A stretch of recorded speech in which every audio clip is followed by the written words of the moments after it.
नमस्कार, स्वागत है आपका जन टीवी में और मैं आपके साथ सृष्टि जैन। आज 14 फरवरी है। 14 फरवरी की तारीख पुलवामा हमले की एक ऐसी तारीख है जो आज भारत के लिए काले दिन से कम नहीं। इस दिन भारत ने अपने 40 जवानों को खोया है।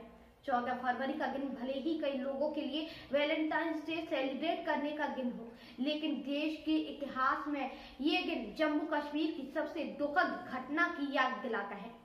साल 2019 में 14 फरवरी को आतंकवादियों ने देश के सुरक्षा कर्मियों पर कायराना हमले के लिए चुना था। जम्मू कश्मीर के पुलवामा जिले में जैश ए मोहम्मद के एक आतंकवादी ने विस्फोटक से लगे वाहन से सीआरपीएफ जवानों की बस को टक्कर मार दी, जिसमें सीआरपीएफ के 40 जवान शहीद हो गए और कई गंभीर रूप से घायल हो गए। जैसे ही टीवी पर ये खबर आई तो पूरा देश सन्न रह गया। आतंकवादियों की इस कायराना हरकत से लोग रो पड़े।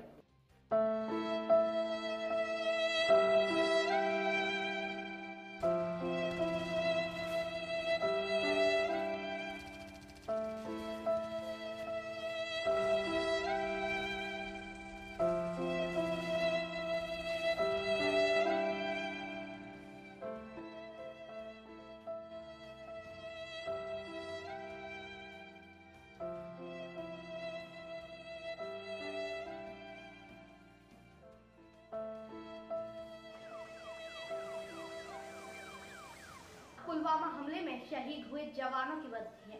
14 फरवरी 2019 ये तारीख थी उस काले दिन की जब देश ने उन कायर आतंकवादियों की हरकत को देखा था। आज जम्मू कश्मीर में श्रीनगर के पुलवामा आतंकी हमले के जख्म फिर से हरे हो गए हैं। उस हमले में जैश ए मोहम्मद के आतंकी आदिल अहमद डार ने 350 किलो विस्फोटक से भरी एसयूवी बस से भिड़ा दी और एक जोरदार भीषण धमाका हुआ। आमने सामने से टक्कर होने पर पहले तो किसी को कुछ समझ नहीं आया, फिर धमाके में काला धुआं आसपास इतना भर गया कि कुछ दिखाई भी नहीं दे रहा था। धुआं हटा तो सड़क पर देश के वीर जवानों के पार्थिव शरीर धरती पर पड़े हुए थे। उस दिन धरती भी अपने लाल को देखकर रोई होगी। सड़क पर खून और मांस के टुकड़े ही दिखाई दे रहे थे। ये धमाका इतना तेज था कि सड़क कई दूर तक खून से सनी हुई थी। बस के परखच्चे उड़ गए। जवान मोर्चा संभाल के उससे पहले ही कायर आतंकवादियों ने सीआरपीएफ के 78 गाड़ियों के काफिले पर ताबड़तोड़ गोलीबारी शुरू कर दी।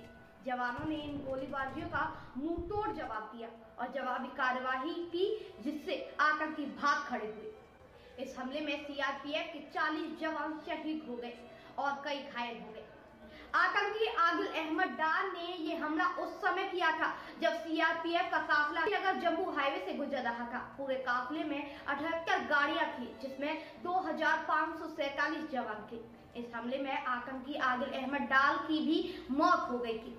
पुलवामा हमले की तस्वीरें जब सामने आई तो पूरा देश दहल गया था। हर कोई बस एक ही बात कह रहा था कि इस हमले का बदला लो, आतंकियों को मारो और दुश्मनों को करारा जवाब दो।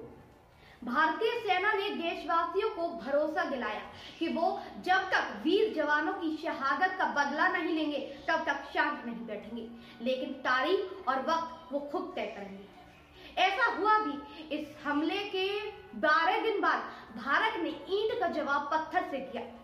26 फरवरी को भारतीय वायुसेना ने पाकिस्तान के बालाकोट में स्थित आतंकवादियों के ठिकाने पर एयर स्ट्राइक की।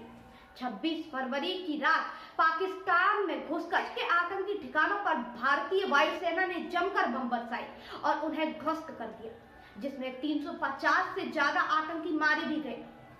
वायुसेना की एयर स्ट्राइक की किसी को कानो कान भनक भी नहीं लगी। इस एयर स्ट्राइक के बाद पूरे देश में माहौल बदल गया।